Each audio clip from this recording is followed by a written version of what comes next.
O Senhor esteja convosco. Proclamação do Evangelho de Jesus Cristo, segundo Marcos. Naquele tempo, os discípulos tinham se esquecido de levar pães. Tinha consigo na barca apenas um pão. Então Jesus os advertiu: prestai atenção e tomai cuidado com o fermento dos fariseus e com o fermento de Herodes. Os discípulos diziam entre si: é porque nós não temos pão. Mas Jesus percebeu e perguntou-lhes: por que discutis sobre a falta de pão? Ainda não entendeis e nem compreendeis? Vós tendes o coração endurecido? Tendo olhos, vós não vedes? Tendo ouvidos, não ouvis? Não vos lembrais de quando reparti 5 pães para 5.000 pessoas? Quantos cestos vós recolhestes cheio de pedaços? Eles responderam: 12. E Jesus perguntou: e quando reparti 7 pães com 4.000 pessoas, quantos cestos vos recolhestes cheio de pedaços? Eles responderam: 7. Jesus disse: e vós ainda não compreendeis? Palavra da salvação.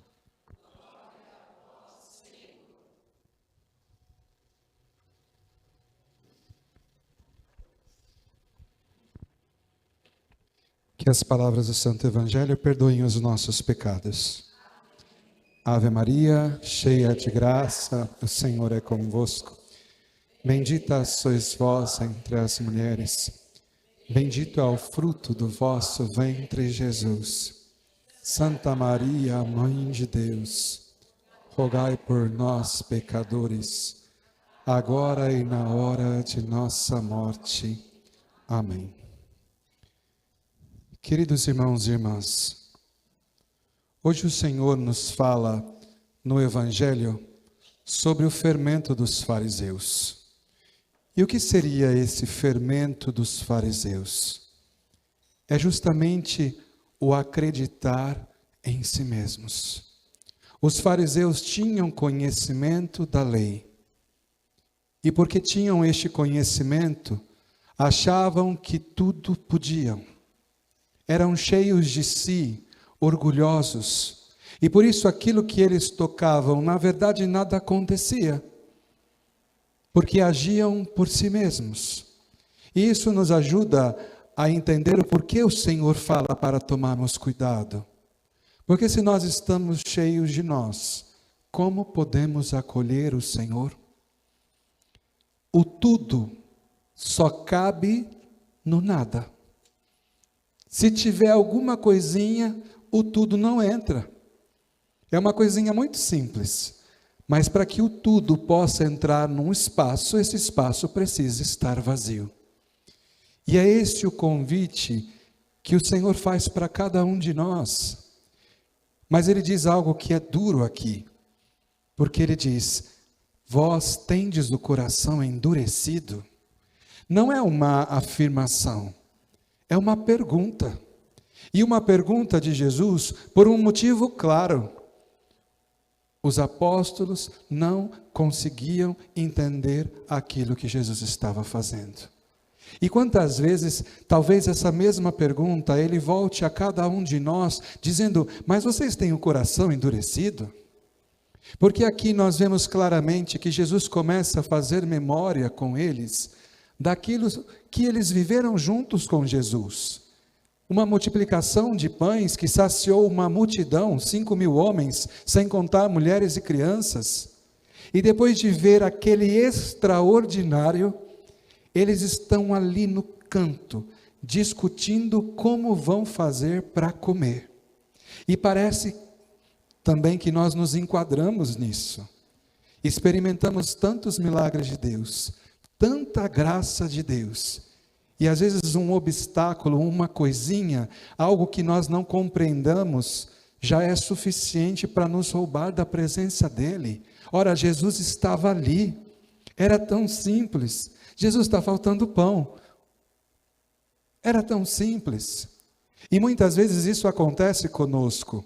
Nós começamos a ir tentar resolver as coisas à nossa maneira. Quantas pessoas estão com dificuldade financeira?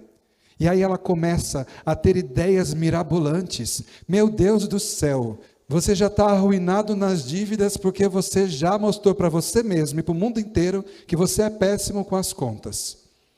E você está querendo resolver sozinho? Você está querendo fazer do seu jeito? O que mais precisa para que você entenda? Eu fiz uma coisa fantástica e depois dá tudo errado. Porque, meus irmãos, se nós partimos sem o Senhor, não vai dar certo. Até pode ser bonito. Pode ser bonito. E quantas coisas bonitas a gente não encontra por esse mundo? Mas são coisas vazias, ocas. São belas, mas coisas momentâneas. Olhamos, admiramos, mas não dizem nada. É como umas obras de arte por aí, né? Tantas coisas, a gente olha e fala, que lindo, meu Deus, esse modernismo, que maravilha, que encanto, todo mundo olha, não entende nada. Sabe que o filho em casa com 2 anos faz alguma coisa bem parecida. Mas a gente tem que fingir, porque o nosso mundo hoje é um mundo de aparência, então nós temos que fingir. Uau, que fantástico! O que falou aquilo ao seu coração? Nada. É uma desordem, é uma confusão, é um monte de risco para lá e para cá, e a gente tem que acreditar e aceitar que aquilo é arte, com todo o respeito. Talvez aquele que fez, ele tenha a sua intenção. Ele tem a sua intenção. Com certeza tem o seu mérito, tem o seu valor, ao menos para ele, com certeza. Agora, comunicar uma beleza que não é entendível, qual o sentido? As coisas que o Senhor faz, elas são belas. E ninguém precisa ficar falando, é belo. Basta olhar. Basta olhar. Se constata, se vê, se sente. Eu não preciso ficar explicando para vocês o quão belo é o céu. Nós sabemos. Cada dia uma paisagem mais bela do que a outra, é mais linda, é mais surpreendente. Sempre tem alguma coisa de novo. E é isso que o Senhor nos chama a viver. Essa novidade, essa beleza, essa grandeza. E nós ficamos amarrados nas coisinhas, no nosso jeito, e não nos deixamos ser surpreendidos por aquilo que o Senhor faz. E não é só no extraordinário, Ele nos surpreende no ordinário mesmo da nossa vida. Aliás, se tem uma coisa que o Senhor gosta, é de nos encontrar no ordinário da nossa vida, no nosso cotidiano, nas pequenas coisas. E eu tenho certeza, quantas experiências você já fez de oração, com uma vassoura na mão, estava lá limpando, e de repente, sei lá o que acontece, porque a gente não sabe explicar, mas ali nasce uma oração profunda, algo grande. Depois a gente não traduz aquilo, mas a gente sabe, é um toque da graça de Deus, é um toque do seu amor na nossa alma, e aquilo nos deixa de pé, aquilo nos sustenta, aquilo nos faz ir para frente. E é por isso que nessa primeira leitura, quando São Tiago ele diz, feliz o homem que suporta a provação, porque uma vez provado, receberá a coroa da vida.